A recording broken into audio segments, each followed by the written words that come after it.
मेरी बात सुनो। FII, DII और पब्लिक, बस। प्रमोटर कहाँ गए? प्रमोटर के पास एक भी शेयर नहीं है। समझ रहे हो? सारा पैसा किसका लगा हुआ है? सारा पैसा भैया पब्लिक का लगा हुआ है। ये देखो, 86% शेयर पब्लिक को दे रखे हैं। अगर नुकसान होगा तो किसको होगा? पब्लिक को होगा। प्रमोटर्स का कुछ भी नहीं होगा। और FII, DII 5% FII है और DII कितने हैं भैया? 8%। ठीक है, तो बाकी सारा पैसा किसका है? पब्लिक का। अगर लॉस होगा तो किसको होगा? केवल पब्लिक को होगा। प्रमोटर्स की कुछ भी नहीं है यहाँ पे हरकत। वेलकम है जी आप सभी का लॉन्ग टर्म इन्वेस्टमेंट की इस सीरीज़ में। तो आज हम जिस कंपनी के बारे में बात करने वाले हैं उस कंपनी का नाम है स्विगी। ठीक है, कंपनी का काम क्या है वो समझ लीजिए, फूड डिलीवरी का। ठीक है, पूरा कंप्लीट एनालिसिस करने वाले हैं आज अपन इस कंपनी के बारे में। तो वीडियो को पूरा एंड तक जरूर देखिएगा। और हाँ, I am not a SEBI registration member. ये वीडियो मैं केवल एक एजुकेशन पर्पस के हिसाब से बना रहा हूँ। अगर आप कुछ भी इन्वेस्ट करने का सोच रहे हो या इस वीडियो को देख के इन्वेस्ट करते हो तो एक बार अपने फाइनेंसर से जरूर डिस्कस कर लीजिएगा। चलिए चलते हैं अब हम डायरेक्ट कंपनी की प्रोफाइल पे। तो भाई साहब, ये कंपनी की प्रोफाइल है। कंपनी जो है 1,02,073 करोड़ की ये कंपनी है। इतनी बड़ी कंपनी है, इतना बड़ा मार्केट कैप है। ठीक है, वहीं कंपनी के ऊपर 16,437 करोड़ का कर्जा है। ये बात आप ध्यान रखना। कंपनी के ऊपर कर्जा भी है। ठीक है, अभी रिसेंटली, अभी हाल ही में ही तो इसका शेयर लिस्टेड हुआ है। ठीक है, करंट प्राइस क्या चल रही है भैया? 456। ठीक है, और लो और हाई की अगर हम बात करें तो 391 का इसने लो लगाया है और 466 का इसने हाई लगाया है। ठीक है, ROC ही माइनस है। ठीक है, प्रॉफिट आफ्टर टैक्स माइनस है। ठीक है, रिटर्न ऑन एसेट्स ये भी माइनस है। ठीक है, तो भैया सब कुछ अगर इसमें माइनस दिख रहा है तो फिर इस कंपनी में है क्या? चलिए चलते हैं अब कंपैरिजन पे। कंपैरिजन वाले सेक्शन में हमें कुछ 7 कंपनियों के नाम दिख रहे हैं। ठीक है, जिसमें से दूसरे नंबर पे इसका ही नाम है। फर्स्ट पे अगर आप देखोगे तो फर्स्ट पे भैया जोमेटो है। लेकिन जोमेटो का मार्केट कैप कितना है वो देखिए। ये देखिए, मार्केट कैप कितना है? 2,28,331 करोड़ का है ना। और स्विगी का कितना है? 1,02,073 करोड़ का। शेयर प्राइस की अगर हम बात करें तो स्विगी का ज़्यादा है और जोमेटो का कम है। ठीक है, कम से कम 200 रुपये ज़्यादा है स्विगी के। समझ रहे हो? और कंपनी माइनस में, ये देखो सारा कुछ माइनस माइनस, ये माइनस। समझ रहे हो? प्रॉफिट और लॉस वाले सेक्शन पे आ जाते हैं। भैया कंपनी प्रॉफिट कर भी रही है या नहीं कर रही है, ये आप 2021 से 2024 की रिपोर्ट आप देख सकते हो। ठीक है, सेल्स में हल्की फुल्की ग्रोथ देखने को मिल रही है ना। सेल्स में हल्की फुल्की ग्रोथ हमें देखने को मिल रही है। एक्सपेंसेस की अगर हम बात करें तो वो भी बढ़ते हुए कुछ दिख रहे हैं। ठीक है, ऑपरेटिंग प्रॉफिट की अगर हम बात करें तो दिन पे दिन भैया माइनस में जा रहा है। प्रॉफिट कुछ भी नहीं है, प्रॉफिट के मामले में जीरो है। ठीक है, प्रॉफिट बिफोर टैक्स, चलो कि मान लेते हैं कि प्रॉफिट हो रहा है कंपनी को, लेकिन टैक्स देने के बाद जीरो बच रहा है। लेकिन टैक्स कहाँ से पे करेगी? कंपनी तो लॉस में है। ये देखिए, नेट प्रॉफिट की अगर हम बात करें तो वो भी बिल्कुल लॉस है 2021 से लेकर 2024 तक। ठीक है, 2024 की बात करें तो 2,350 करोड़ का लॉस है। 2023 की अगर हम बात करें तो 4,179 का लॉस है। 2022 की बात करें तो 3,629 का लॉस है। 2021 की बात करें तो 1,617 का लॉस है। कंपनी ने प्रॉफिट तो जनरेट ही नहीं करा है। इस बात को आप ध्यान से समझ लेना। बैलेंस शीट पर हम आ जाते हैं। 2021 से लेके 2024 की ये बैलेंस शीट है। इक्विटी कैपिटल कंपनी के पास ना के बराबर है। ठीक है, उसके अलावा जो रिजर्वेस है वो भी सब पहले 21 में कुछ थे, लेकिन 2024 में आते आते सब माइनस हो गए। पता नहीं कहाँ चले गए, लगता है कंपनी ने बेच दिए हैं, है ना।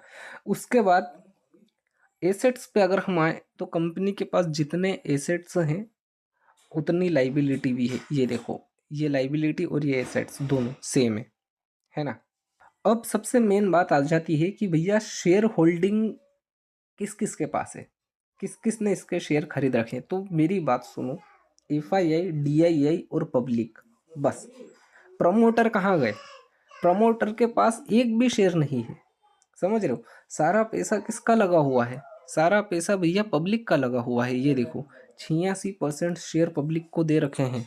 अगर नुकसान होगा तो किसको होगा? पब्लिक को होगा। प्रमोटर्स का कुछ भी नहीं होगा। और FII DII 5% FII है और DII कितने हैं भैया? 8%। ठीक है, तो बाकी सारा पैसा किसका है? पब्लिक का। अगर लॉस होगा तो किसको होगा? केवल पब्लिक को होगा। प्रमोटर्स की कुछ भी नहीं है यहाँ पे हरकत। समझ रहे हो? अब FII और DII कभी भी लॉस बुक करेंगे नहीं। ठीक है, शेयर की प्राइस बढ़ती कैसे वो मैं आपको समझा चुका हूँ पहले। ठीक है, चलते हैं इसके चार्ट पे कि इसका चार्ट क्या बोल रहा है। एक बात ध्यान रखना चार्ट पे जाने से पहले कि FII और DII ने यहाँ पे हरकत करी हुई है तो वो कभी भी लॉस नहीं बुक करेंगे। ठीक है, चलते हैं चार्ट पे कि चार्ट हमें क्या बोल रहा है। तो भैया ये कंपनी का चार्ट है। 5 मिनट के टाइम फ्रेम पे 13 नवंबर के दिन कंपनी का शेयर लॉन्च हो चुका था। ठीक है, एक ट्रेंड लाइन बनी हुई है। देखो मैं आपको क्लियर समझा देता हूँ इसका सिस्टम। जिस दिन भी ये ट्रेंड लाइन ब्रेक होगी समझ लेना डाउनफॉल स्टार्ट। जिस दिन भी ये 5 मिनट के टाइम फ्रेम पे है, लेकिन थोड़ी अच्छी खासी ट्रेंड लाइन नहीं बनी है। 2-4 दिन में वो भी बन जाएगी। ठीक है, ये देखिए, हाँ यहाँ से ही ले लेते हैं अभी इसको। FII और DII ने ले रखा है। ठीक है, FII और DII ने ले रखा है शेयर। और शेयर जो है भैया आप देख सकते हो यहाँ पर कहीं ओपन हुआ है 420 पे, है ना। तो FII और DII क्या करेंगे? मेरा जो मानना है, मेरा जो एक्सपीरियंस है वो ये कह रहा है कि भैया वो ये हरकत करेंगे कि इस शेयर को वो 500 या फिर 550 के आसपास लेके जाएंगे और फिर वहाँ से अपनी प्रॉफिट बुकिंग करेंगे और फिर ये शेयर सीधा नीचे की तरफ आ सकता है। क्यों? क्योंकि कंपनी पूरी लॉस में है। एक बात आप ध्यान रखना, कंपनी 2021 से लेके 2024 तक पूरी लॉस में है। क्या है? लॉस मेकिंग कंपनी है। तो ध्यान रखना, ओला का भी IPO आया था, लॉस मेकिंग कंपनी थी। ठीक है, उसके बाद पेटीएम का भी IPO आया था। कितने पे आया था IPO? लगभग 2000 के आसपास का उसका IPO आया था। आज तक वो 2000 का हाई नहीं लगा पाया है। समझ लेना, ये मेरा केवल एक इशारा है, बाकी समझदार आप खुद ही हो। ये देखिए इसी वीडियो में मैं आपको बता देता हूँ ओला कंपनी का सीन, आप खुद ही देख सकते हो। ओला कंपनी यहाँ से वहाँ तक गई और फिर सीधा डाउनफॉल। क्यों डाउनफॉल भैया? क्योंकि कंपनी लॉस मेकिंग है। क्या है? कंपनी लॉस मेकिंग है। कंपनी के पास प्रॉफिट नहीं है। कंपनी क्या है? कंपनी केवल लॉस में है। समझ रहे हो? इसीलिए मैं आपको बता रहा हूँ, इसीलिए मैं आपको समझा रहा हूँ कि अपनी जो इन्वेस्टमेंट है, आपका जो पैसा है उसको सोच समझ के इन्वेस्ट करना। ये देखिए 1 मंथ के टाइम फ्रेम पे हम चलते हैं ओला के। तो ये देखिए जिस महीने IPO आया था उस महीने ये यहाँ से वहाँ तक गया है। कितना? 76 से 157 और फिर वहीं से रिवर्स हुआ है। अब देखिए इसने इसका जो IPO लॉन्च हुआ था उस IPO की प्राइस को भी तोड़ दिया है और लॉस में आ चुका है।